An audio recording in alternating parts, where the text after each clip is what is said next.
no capítulo 6, onde nós temos aqui um relato muito interessante. Juízes capítulo 6. Se você perceber que o teu vizinho aí do lado não trouxe a Bíblia hoje, convide ele, seja gentil com ele, com ela, chame ele para ler junto com você a palavra de Deus nessa noite.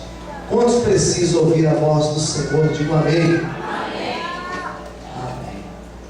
Juízes capítulo 6, versículo 1.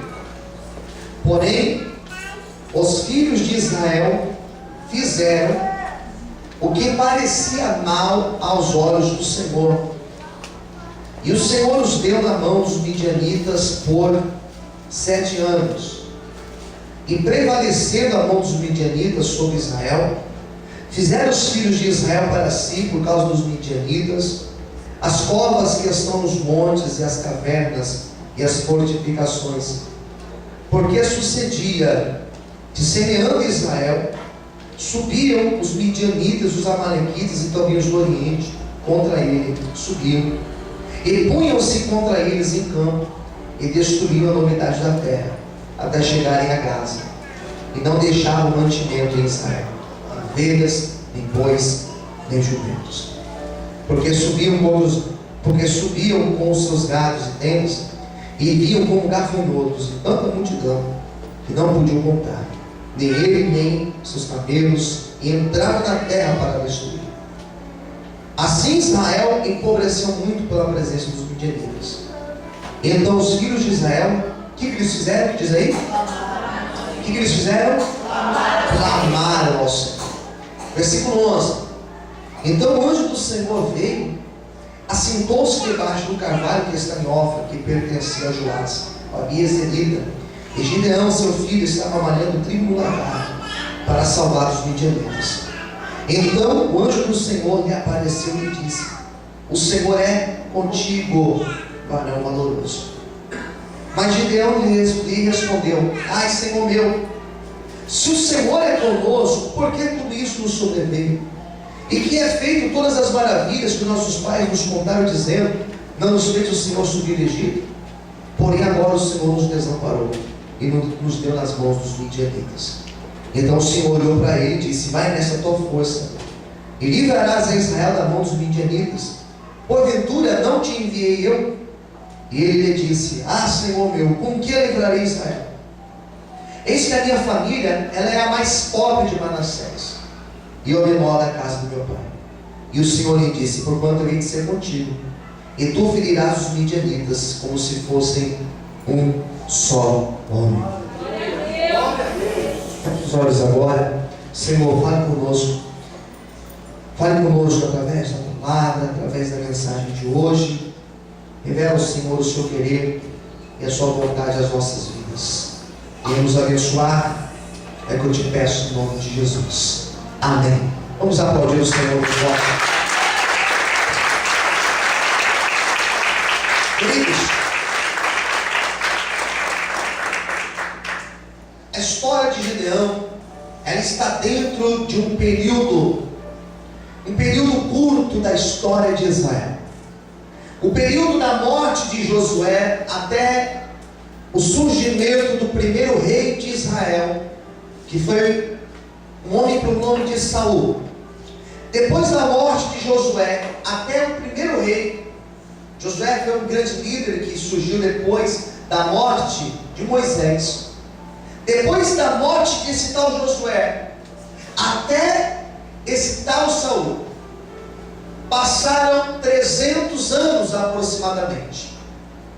E nesses 300 anos, Israel estava dentro da terra prometida, e eles não tinham um rei, eles não tinham uma liderança oficial em todo o território. Eles eram governados, eles tinham pequenos líderes que eram chamados de juízes. E esses pequenos líderes, esses juízes, eles não tinham uma autoridade em todo o país, em todo Israel. A autoridade deles era uma autoridade limitada. E eles não tinham o poder de influenciar toda a nação. E o que acontecia é que esses juízes, eles eram homens levantados por Deus. E quando eles nasciam, e quando Deus levantava esses homens, Israel começava a novamente andar na presença do Senhor. Porém, quando eles morriam, não existia uma sucessão como na monarquia, que morre o rei e o príncipe, o filho mais velho assume. Não existia uma sucessão. Então morria, eles ficavam sem líder. E o que acontecia quando eles estavam sem líder? Cada um fazia o que dava na cabeça. Cada um fazia do seu jeito. Quem está entendendo, diga amém. E as coisas não funcionam assim. Nós precisamos ter o entendimento, nós precisamos andar conforme a vontade de Deus. Porém, eles não tinham uma liderança estabelecida. E isso trouxe problemas a eles. E nós temos alguns problemas aqui de destaque nessa época de juízes. Nós temos uma grande imoralidade. Era um povo imoral. Era um povo que não tinha a consciência de Deus. Eles não tinham consciência da vontade de Deus. Os primeiros capítulos de Juízes vão dizer que essa geração que nasce era uma nova geração que não conhecia Deus.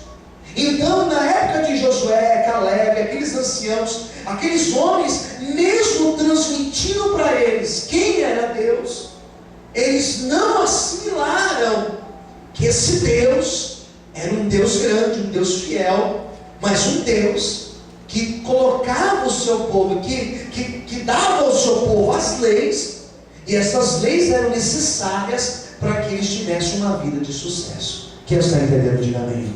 Amém, queridos? Então nós temos aqui esse problema, um povo imoral. Politicamente era um povo fraco. Por que era um povo fraco? Porque não tinha um líder, não tinha um referencial. Então, socialmente, moralmente, politicamente, esse povo ia mal das pernas, como se diz no ditado popular. E diz a Bíblia que nascia um líder, um juiz, e esse juiz, quando ele estava ali perante o povo, junto com o povo, toda a nação servia a Deus. E entre esses líderes, nós vamos falar de Gideão. E Gideão foi um grande homem de Deus, um homem de destaque. Ele foi um homem escolhido por Deus. Amém? Olhe para quem estiver pertinho de você, olhe desde os olhos dessa pessoa e diga: você também é um escolhido ou escolhida de Deus. Onde estão os escolhidos de Deus aqui? Diga um amém. Você fala assim: pastor, mas eu sou escolhido por Deus. Por quê? Você é escolhido por Deus para fazer a diferença na tua casa, na tua família, onde você trabalha, para você fazer a diferença sobre essa terra. Você pode aplaudir o Senhor por isso? Graças a Deus. Queridos, então o que nós temos aqui? Nós temos um povo que sofria. E o sofrimento do povo era decorrente, era consequência do quê? Por que esse povo sofria? Esse povo sofria porque eles estavam longe de Deus. Olha só a resposta que o texto vai dar. Versículo de Números, o primeiro versículo já dá essa resposta. Capítulo 6, versículo 1. Os filhos de Israel, eles fizeram o que parecia mal aos olhos do Senhor. E o Senhor os deu na mão dos midianitas por quanto tempo que diz aí? Quanto tempo? 7 anos. 7 anos. O que acontecia com esse povo nesses 7 anos? Eles plantavam, e na hora que eles iam colher, vinham os midianitas e roubavam eles. 7 anos que eles trabalhavam e nada te deu resultado. O problema era esse. 7 anos que eles estavam empobrecendo. Versículo 6 vai dizer que eles empobreceram muito por causa dos midianitas. O adversário, queridos, ele quer roubar você. E não é roubar o teu bem material, não é roubar o dinheiro, o teu salário, não é isso. Na verdade, ele quer roubar tudo aquilo que ele pode roubar de você. A tua paz.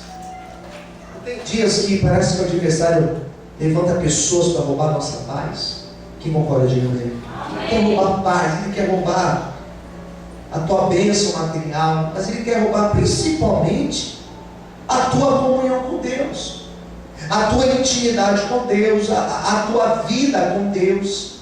Ele quer entrar entre você e Deus, ele quer colocar uma barreira entre você e Deus. E você fala assim, pastor, mas a Bíblia não diz que nada nos afasta da presença do Senhor? Sim, mas a mesma Bíblia vai dizer que o adversário, ele tenta de todas as maneiras nos afastar da presença do Senhor. E como ele tem lutado contra as nossas vidas. Já parou para pensar que tem dias que realmente parece que nós estamos sem força? Já parou para pensar que tem dias que você enfrenta lutas na sua própria casa e você não tem apoio na sua casa? Já parou para pensar que tem dias que parece que as tentações, as coisas dessa vida, elas surgem em você para tentar te afastar de Deus? Era assim. E diz a palavra do Senhor que entre tantas pessoas de Israel, tantos homens mais influentes, mais importantes, Deus olhou para Gideão e Deus resolveu levantar Gideão. Nesta campanha de terça-feira que nós estamos começando hoje, o primeiro propósito que Deus colocou no meu coração é que Ele vai levantar pessoas nessas semanas nessas noites de terça-feira. A primeira coisa que Deus colocou no meu coração é isso, que Ele vai pegar pessoas lá de baixo, que Ele vai pegar pessoas que têm passado por situações como Gideão também estava passando, e Deus vai levantar eu e você para realmente fazermos a diferença sobre essa terra. Você não será o mesmo a partir dessa campanha, porque Deus vai te levantar em nome de Jesus. Quem crê nisso, glorifica o Senhor essa noite. Aleluia. Amém, queridos? E por que Deus levanta Gideão? Pelo simples fato que o povo começou a orar. Já parou para pensar que o problema faz a gente orar, queridos? O problema faz a gente buscar Deus? Quem concorda comigo, diga amém. O problema leva a gente para o monte. O problema leva a gente a acordar de madrugada. O problema leva você a jejuar. O problema leva você a buscar mais a Deus, vir à igreja. Não tem tempo ruim para vir para a igreja. Pode estar calor, pode estar frio, pode estar chovendo. Você tem, porque você tem um problema. Você precisa da ajuda de Deus. Esse povo começou a buscar Deus, ou seja, eles se lembraram de Deus. E quando eles começaram a clamar ao Senhor, Deus olhou na terra e falou assim: eu preciso de alguém diferente. Eu preciso de alguém que tenha uma mentalidade diferente. O que é mentalidade diferente? Alguém que pensa diferente. Diga para o seu vizinho do lado: Deus quer que nós tenhamos uma mentalidade diferente. Diga para essa pessoa. Diga isso. Nossa forma de pensar, ela tem que ser diferente. Eu comecei a perceber em Gideão. Por que Gideão? Por que ele? Né? Por que logo Gideão? Qual foi as características que Deus viu em Gideão? Por que Gideão foi diferente? Qual que era a mentalidade dele? Daí eu comecei a ler o texto e Deus começou a falar comigo em cima desse texto, dizendo que é essa mentalidade que Ele espera de mim e de você. Amém, queridos? Quem entendeu, diga amém. Então o que nós temos aqui a partir do versículo 11?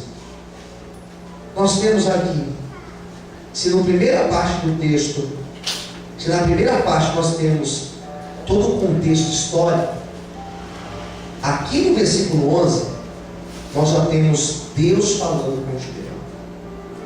Gideão, queridos, olha como que ele tinha uma mentalidade diferente. Eu não disse a vocês que o povo estava sendo roubado? Que eles plantavam na hora da colheita, os adversários iam roubar. Gideão, primeira coisa, ele não aceitava aquilo. Aquele que não aceita é uma pessoa inconformada. A primeira característica que nós precisamos ter é justamente essa. Nós temos necessariamente que ser inconformados.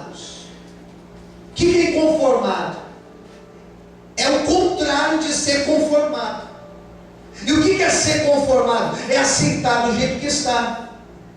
É se conformar, é você estar satisfeito com a dor que você hoje sente. É você se acostumar, sabe aquela pessoa que se acostuma com aquela dor? Aí eu sinto essa dor aqui, eu sinto essa dor, há 20 anos eu sinto essa dor. Mas você nunca foi médico? Não, já acostumei com a dor. Esse é o conformado. Ele já se acostumou com a dor. Faz 20 anos que eu tenho esse problema na minha vida. Mas o que você faz para esse problema mudar? Eu não faço nada.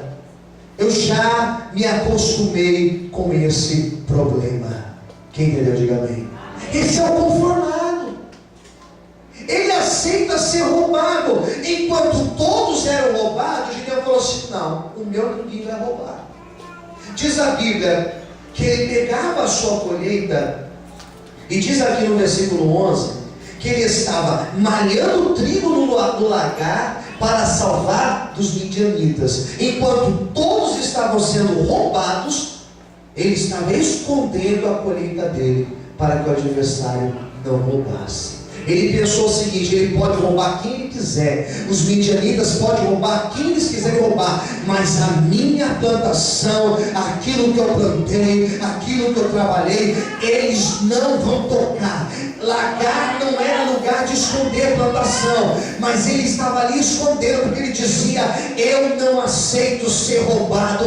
Eu não sei qual mentalidade você entrou aqui nessa noite, mas eu quero profetizar em nome de Jesus, que a partir de hoje você vai entrar na tua casa e você vai entrar com a autoridade de Deus, e você vai dizer: eu não aceito esse vício na minha casa, eu não aceito esse desemprego na minha casa, eu não aceito essa maldição no meu casamento, eu não aceito esse problema de saúde na minha casa, eu não aceito essa situação na minha vida, porque o Deus que eu sirvo, Ele é um Deus grande, Ele é um Deus poderoso, e Ele pode mudar a minha história. Quantos creem nesse Deus, glorifique e aplauda o Senhor em forte.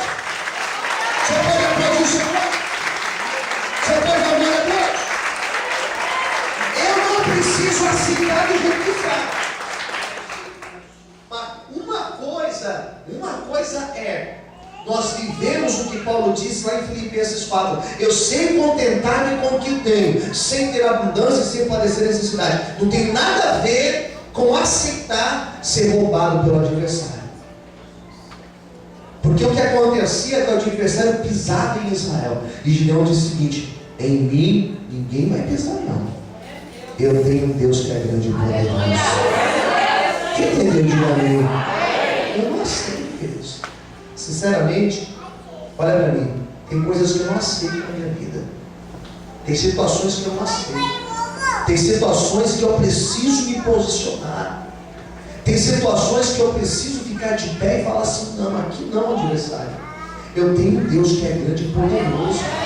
O meu Deus, Ele é maior. Ele é maior. Quando o salmista vai dizer no Salmo 93, o nosso Deus, Ele é maior do que as muitas águas. Ele está dizendo: não importa o tamanho dos meus problemas, o meu Deus, Ele é maior do que os meus problemas. Ele é maior. Gideão, primeira coisa, ele era um inconformado. Então ele escondia tudo que ele plantava, o que ele ia comer, ele escondia. Diz ainda o texto que aparece o anjo do Senhor a ele. E o anjo do Senhor, quando aparece para ele, olha o que o anjo disse para ele, versículo 12. Vamos ler? O que ele disse? Então o anjo do Senhor lhe apareceu e lhe disse: o que ele falou para ele? O Senhor é contigo. Está fraco, o que ele falou? O Senhor é contigo. Varão valoroso. O Senhor é contigo. Varão valoroso. Quem ficaria feliz de ouvir isso? Diga amém. Você gostaria que hoje o Senhor levantasse um anjo para chegar para você e falasse para você: olha, o Senhor é contigo, Deus é contigo, varão valoroso, varoa valorosa? Quem ficaria feliz disso? Diga amém. Então fala para o seu irmão, diga para ele isso: o Senhor é contigo. Amém? Se ele é um varão, fala assim: varão valoroso, ou varoa valorosa. É bom ouvir, queridos, isso, sim ou não? É bom saber que Deus é contigo, sim ou não? Imagine, você vai fazer uma prova amanhã, E antes de você fazer a prova, você ouve: ó, o Senhor é contigo. Imagine você ir lá fazer uma prova no Detran para tirar a carta, e você antes ouvir Deus falar com você isso: olha, o Senhor é contigo. Você que amanhã tem uma situação para resolver, um problema, você que tem uma situação lá na tua casa, e é bom ouvir isso. E todos nós ficaremos felizes, nós ficamos felizes ao ouvir isso. Gideão, ele era diferente disso. Gideão, eu já disse para você, ele tinha uma outra mentalidade, ele era radical nisso. Quando o anjo falou para ele: o Senhor é contigo, Gideão falou assim: opa, peraí. Ele era racional, ele tinha fé, mas ele era racional. Ele falou: peraí, o que você disse? O Senhor é contigo, e que você é um varão valoroso, com várias qualidades. Não, alguma coisa está errada aí. Peraí. Ele vai responder no versículo 13: se o Senhor é conosco, então por que tudo isso nos sobreveio? Por que tudo isso está acontecendo? Lá no passado, os nossos pais falaram que o Senhor fez maravilhas, né? Tirou o povo da escravidão do Egito, que os egípcios são maiores do que os midianitas. Por que o Senhor agora nos desamparou? Quem entendeu? Diga amém. Amém. Ele falou o seguinte: se Deus está realmente conosco, por que nós estamos arrebentados? Quem olhar para mim, queridos, quem olhar para você, precisa saber que nós servimos um Deus poderoso. Escutou isso? Quem escutou? Diga amém. Não tem como as pessoas olharem para você e elas não falarem: cadê o Deus que você serve? Gideão falou assim: se Deus está conosco, por que nós estamos passando por tudo isso? Além de inconformado, além de racional, ele era extremamente revoltado com a situação. Ele disse o seguinte: não tem como eu falar que Deus está comigo, não dá para falar, hoje não dá, porque quem olhar para mim e me ver aqui nesse buraco, porque era um buraco onde ele estava, quem olhar para mim dentro desse buraco vai olhar e vai dizer assim: ei, cadê o teu Deus, amigo? Então Gideão falou assim: não faz sentido eu falar que Deus está comigo, porque no passado Deus fez, mas e agora? Onde que estão as maravilhas de Deus? Ah, queridos, você acha que Deus ficou chateado com isso? Você acha que Deus ficou ofendido com isso? Não. Deus, pelo contrário, quando Gideão falou dessa maneira, sabe o que Deus falou? Deus lá do céu, penso eu que Deus lá do céu olhou e falou assim: é esse daí que eu estava querendo, é alguém com essa mentalidade que eu estava realmente querendo para levantar sobre Israel, para fazer a diferença. Deus, nessa noite, Ele vai tirar o espírito de conformismo da tua vida, e a partir de hoje Ele vai colocar fé e ousadia no teu coração, para você ficar de pé perante o problema e você dizer: o meu Deus é maior e Ele vai me dar vitória. Eu sirvo um Deus grande e um Deus poderoso. Você pode aplaudir esse Deus? Amém, querido? Você pode aplaudir o Senhor? Olha o que Gideão disse: as coisas têm que mudar, as coisas precisam mudar. Diga para quem está perto de você: as coisas vão mudar na tua vida. O que você está entendendo? Diga amém. Eu, quando comecei essa campanha, queridos, não comecei essa campanha, comecei lá no monte. Comecei no dia 1º de dezembro, já apresentando, depois no monte apresentando. Eu falei: Deus, tem que ser diferente. A igreja, ela precisa entender que nós temos um Deus. Você não é órfão, você tem um Deus. É um Deus que é grande e poderoso. Se lá eles não acreditam, o problema deles, nós acreditamos. E o Senhor então fala com ele, versículo 14: então o Senhor olhou para ele, e o Senhor disse para ele o seguinte: vai nesta tua força, e você livrará Israel das mãos dos midianitas. Porventura não te enviei eu? Então sabe o que o anjo fala para ele? Você vai, com essa mentalidade, que você vai conseguir livrar Israel das mãos dos midianitas. Era o próprio Deus dizendo o seguinte para ele: vai dar certo. Vai dar certo. Pode ir nessa fé, porque vai dar certo. Nessa noite eu quero dizer para você esta palavra, irmãos. Meu coração hoje está na fé para dizer isso para você. Em nome de Jesus, pode ir na fé, pode ir na certeza, porque vai dar certo. O Senhor, Ele vai na tua frente, Ele vai garantir a tua vitória. Em nome de Jesus, receba essa palavra sobre a tua vida. Glorifique o Senhor e aplauda a Deus nessa noite. Aleluia.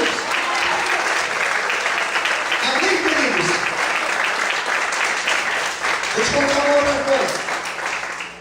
Além de Gideão ter esse pensamento, além de ele enxergar as coisas dessa forma, existe um porém na vida dele. Gideão, ele era uma pessoa complexada. Ele tinha complexos. Olha o que diz aqui o versículo de baixo, que é o versículo 15. E ele disse: ai, Senhor meu, com que livrarei a Israel?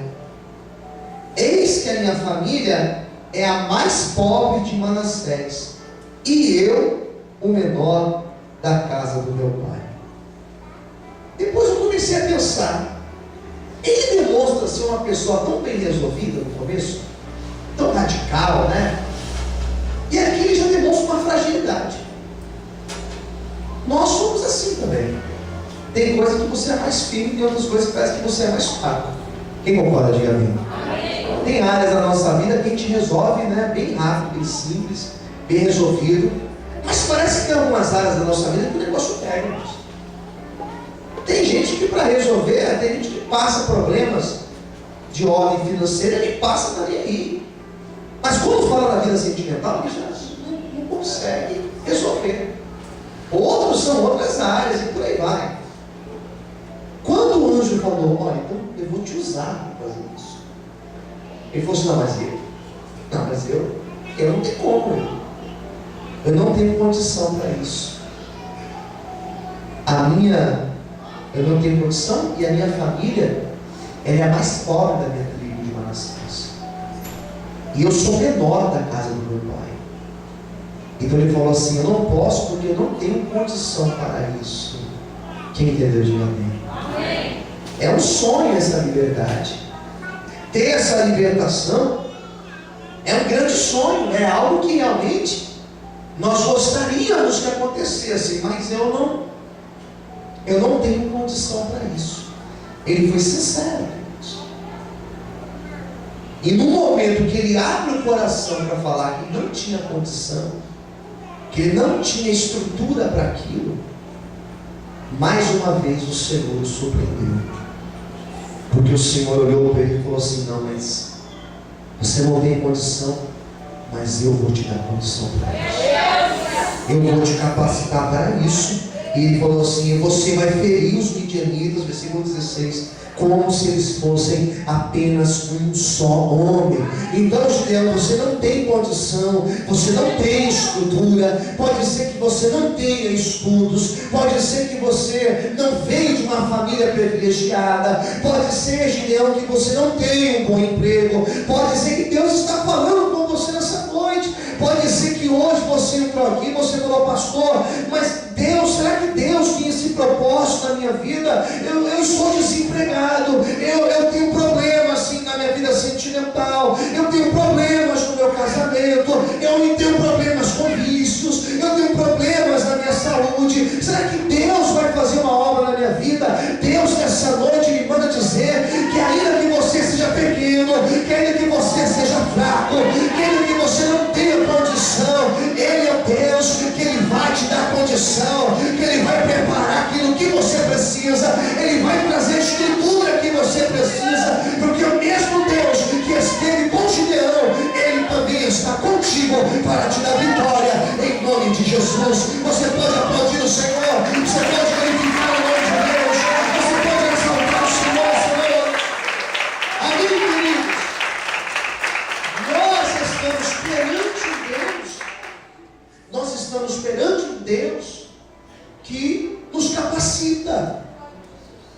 te capacitar. Diga para quem está pertinho de você. Diga, Deus vai te capacitar para você viver. Está fraco, irmãos, mais forte. Diga, para você viver grandes sonhos na tua vida, em nome de Jesus. A liberdade, irmãos, que ele sonhava, essa liberdade, já fechei minha Bíblia, tá? Essa liberdade que ele sonhava representa o meu sonho e o teu sonho, que para muitos é uma grande loucura, é algo impossível. Mas Deus olhou para Gideão e falou assim: eu serei contigo, eu vou te dar condição para você viver a minha promessa. O que eu acho maravilhoso nesse texto é que Deus escolheu justamente o menor. Deus não escolheu o perfeito, Deus escolheu os imperfeitos. Deus, ele escolheu a mim e você. Deus, ele vai, da mesma maneira que ele investiu em Gideão, ele vai investir na tua vida. Pode ser que hoje você fala: eu consegui aquela bênção, aquela promoção, aquela porta aberta, a minha família é diferente, hoje é impossível, mas o Senhor vai te ajudar. E as coisas, elas vão acontecer em nome de Jesus. Que Deus te abençoe. Vamos aplaudir mais uma vez o Senhor nesta noite. Vamos glorificar a Deus.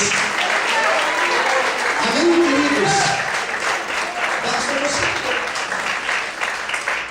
Basta você crer e principalmente basta você mudar o seu modo de pensar. Você não é um derrotado, você não é um fracassado. Hoje você está na luta, mas o Senhor vai te ajudar a sair dessa. Eu quero orar por você nessa noite. Eu convido você a ficar.